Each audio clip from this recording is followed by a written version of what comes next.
Good morning, students. This is class 7th, chapter The English India, chapter 11, part 2. हमने last video में पढ़ा था कि जो टोरू दत्त हैं उसको इंडिया की एमिली ब्रोंटे कहा जाता है और उनकी जो फर्स्ट वर्क था वो था classic a chef gleaned in French field. The number of Indians educated in English rose rapidly. जो इंडियंस जो थे एजुकेटेड उन्होंने इंग्लिश को बहुत अच्छे से बहुत तेज़ी के साथ में ऊपर उठाया. However, Lord Macaulay's vision of producing English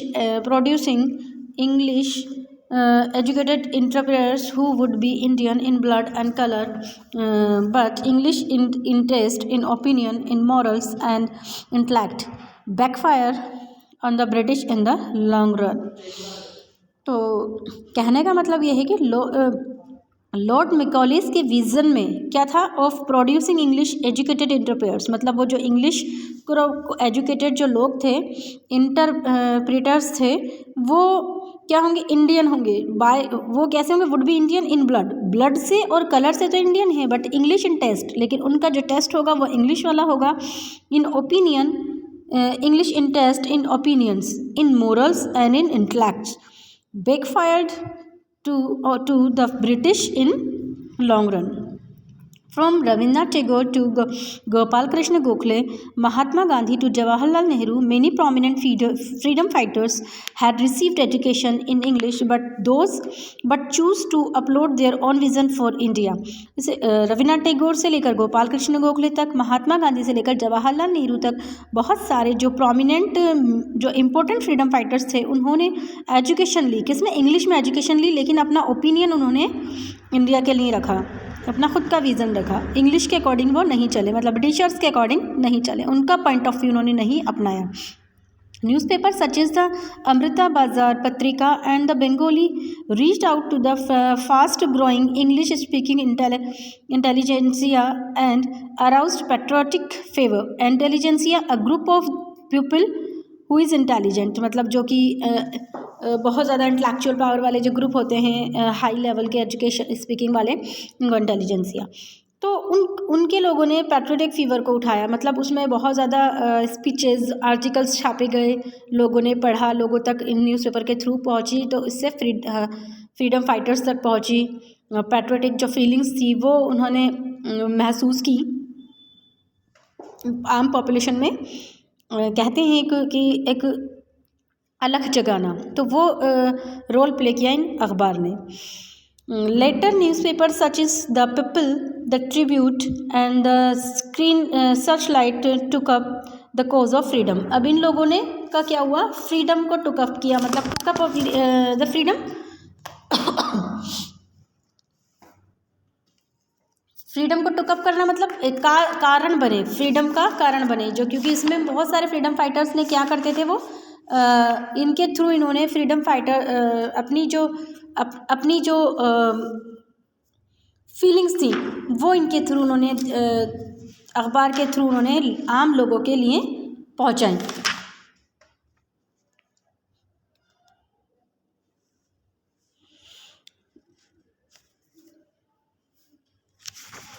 Leaders with a sound education in English came to the forefront of the freedom movement. forefront सामने आए, जो लीडर्स थे जिसने कि एजुकेशन इंग्लैंड में ली थी, वो फ्रीडम मूवमेंट्स में आगे आए, लीडर्स बने, लीड किया उन्होंने ये movements. English eventually turn into a vital link of communication for patriotic Indians from different corners of the vast सब कॉन्टिनेंट. मतलब जो इंग्लिश जो थी वो एक लिंक बन गई थी, वाइटल लिंक बन गई थी कम्युनिकेशन का, जो कि पैट्रियोटिक जो इंडियंस थे, मतलब जो देशभक्त इंडियंस थे, उन अलग अलग कॉर्नर सब कॉन्टिनेंट के अलग अलग कॉर्नर से उन सब के बीच में एक लिंक बन गई थी, English language. The connection between Indians and English has strengthened over the centuries. We study at the school and newspaper. We study English at a school and read newspapers printed in English every day. अब connection Indians का जो था वो बहुत ज़्यादा English का और इसका कनेक्शन बहुत बहुत ज़्यादा स्ट्रेस मतलब ताकत मिल रही थी उसको, बहुत ज़्यादा मजबूत हो रहा था। और इंग्लिश में स्कूल में इंग्लिश पढ़ाई जा रही थी, न्यूज़पेपर प्रिंट हो रहे थे इंग्लिश में। तो nowadays English has emerged as a lingua franca of India, functioning as a common link between the various linguistic communities.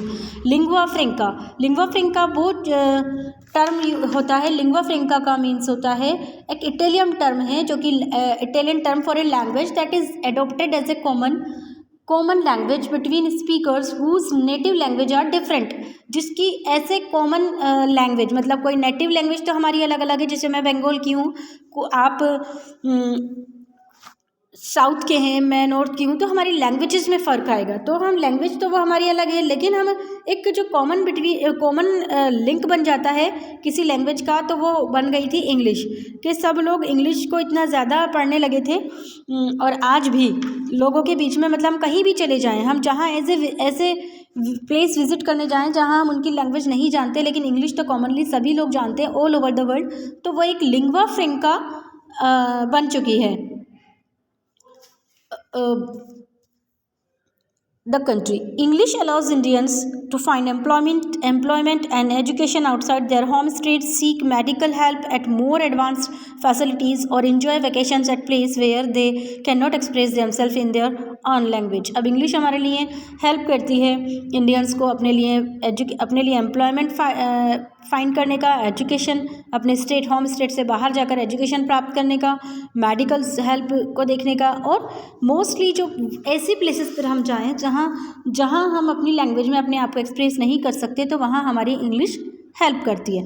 The use of English by Indians has become too prevalent that just like the English of the Caribbean or our own hydrolyzed Indian English has grown into a recognizable form।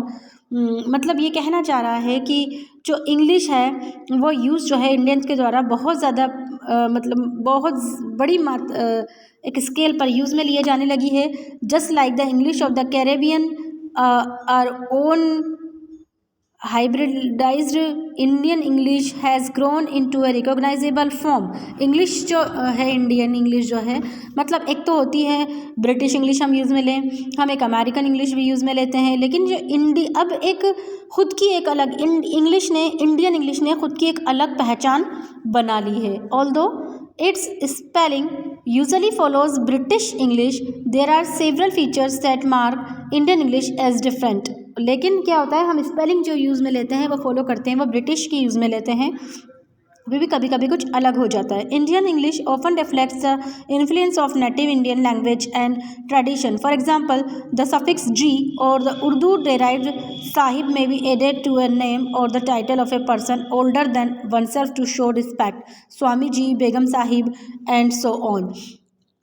अब जो ये ऐसे words हैं जो कि हमने English में भी लगाना शुरू कर दिए हैं, जी और साहिब, वो हमारे से जो बड़े होते हैं, तो हिंदी का जो है जी और उर्दू का है साहिब, तो दोनों मिलाकर हम इंग्लिश में यूज़ में लेने लगे हैं।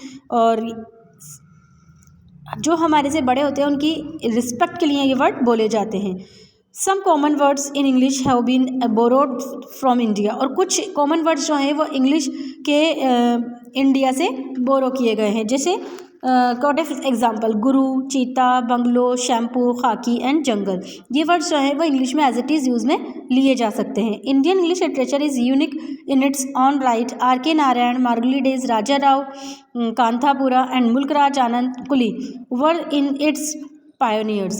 We have Ruskin Bond's huge contribution to English children's fiction and writes such as Salman Rushdie, Midnight's Children, Arundhati Roy, The God of Small Things, Kiran Desai, The Inheritance of Loss, and Arvind Adiga, The White Tiger, who have won the prestigious Booker Prize. Popular writers such as Amitabh Ghosh and Vikram Seth have also enriched the genre with their works. तो English जो Indian English जो literature है उसमें बहुत ज़्यादा हमारे India को बहुत ज़्यादा अच्छे हमें राइटर्स दिए हैं। जो फॉर एग्ज़ाम्पल आर.के. नारायण हैं, राजा राव है, मुल्कराज आनंद है। इन लोगों की जो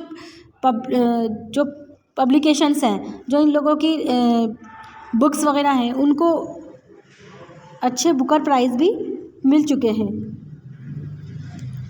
दैट्स इट।